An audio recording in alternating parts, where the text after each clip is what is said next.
থানার পক্ষ থেকে সমস্ত পরীক্ষার্থীদেরকে আন্তরিক প্রীতি শুভেচ্ছা জানাই এবং প্রত্যেকের সাফল্য কামনা করছি। আপনারা বেশি বেশি করে ডিপার্টমেন্টে আসুন, সবাই একসঙ্গে কাজ করা হবে।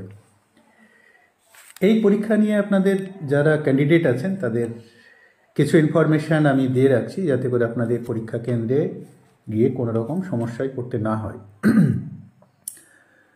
ওই দিন যে 30 তারিখ পরীক্ষার ডেট ঠিক হয়েছে, আপনাদেরকে পরীক্ষা কেন্দ্রে প্রবেশ করতে দেওয়া হবে সকাল 8:30 থেকে 10:30 পর্যন্ত। এরপরে 10:30টার সময় যারা ভেন্যুতে পৌঁছাবেন তাদের পিছনে একজন কাট অফ কনস্টেবল দাঁড় করিয়ে দেওয়া হবে। এরপরে আপনি লাইনে দাঁড়াতে পারবেন না।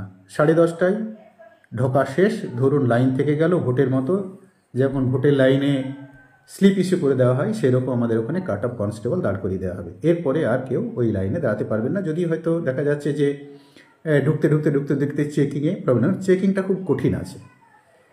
চেকিং বিভিন্ন ধরনের চেকিং আছে, ত্রিস্তরীয় চেকিং আছে। তো আপনাদেরকে বলে রাখি, প্রথমত হচ্ছে যে আপনারা অ্যাডমিট কার্ড, একটা ফটো আইডি এবং এর বাইরে আর কিছু আপনাদের সঙ্গে যাবে না।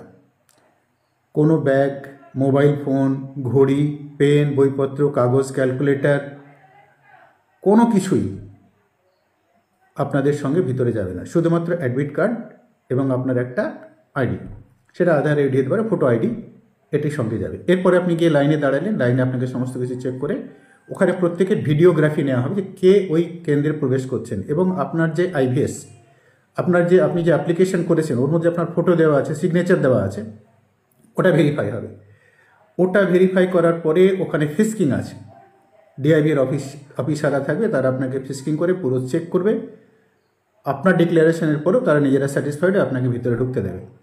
ভেতরে ঢুকতে দেওয়ার পরে ওখানে 3টে বা 4টে, যে 150 জন পরীক্ষার্থী ভিতরে একটা করে টেবিল থাকবে। ওখানে ফরেন্সিক দল, মিনস সাইবার ফরেন্সিকের টিম থাকবে। তারা আপনার ফটো ট্র্যাক করবে যে আপনি সেই ব্যক্তি আছেন না অন্য ব্যক্তি আছেন, বা আপনার আইভিএসে যেটা আপনি দিয়েছেন সেইটা কিনা, মানে কোনোভাবেই যেন কোনো ফেক ক্যান্ডিডেট পরীক্ষার মধ্যে ঢুকে না পড়ে। তো আপনাদেরকে যদি এটা আমি আগে থেকে সাবধান করছি, কোনোভাবেই আপনারা কোনো রিস্ক নেবেন না, কারণ এটা লাইফের ব্যাপার আছে। প্লাস এটাতে যদি আপনি কোনো রকম ম্যানিপুলেশনে ধরা পড়েন, চাকরি তো করতে পারবেই না, উল্টে আপনার বিরুদ্ধে আইনগত ব্যবস্থা নেওয়া হবে। এরপরে হচ্ছে যে আপনি ভিতরে ঢুকলেন, ভিতরে ঢুকে আপনাকে নির্দিষ্ট ঘরে যাওয়ার জন্যে আপনার একটা আইডেন্টিফিকেশান মার্ক দেওয়া থাকবে, যে আপনার যে রোল নাম্বার আপনার কোন ঘরে আছে, ওটা একটা চার্ট স্কুলে ঢুকে দেওয়া থাকবে। আপনি দেখবেন ওখানে আপনার গিয়ে ক্লাসে বসে যাবেন।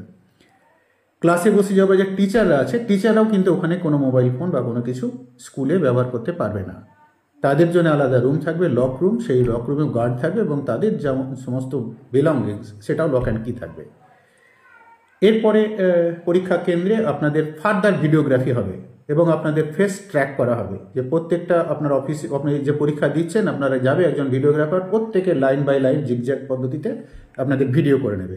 ভিডিও করে নেওয়ার পরে আবার সেটা প্রিজার্ভ করা হবে, যে কোনোভাবেই যেন ফেক ক্যান্ডিডেট পরীক্ষা দিয়ে বেরোতে না পারে। তো এইরকম একটা কড়া পরিবেশ পরিস্থিতির মধ্যে আপনাদেরকে পরীক্ষা দিতে হবে।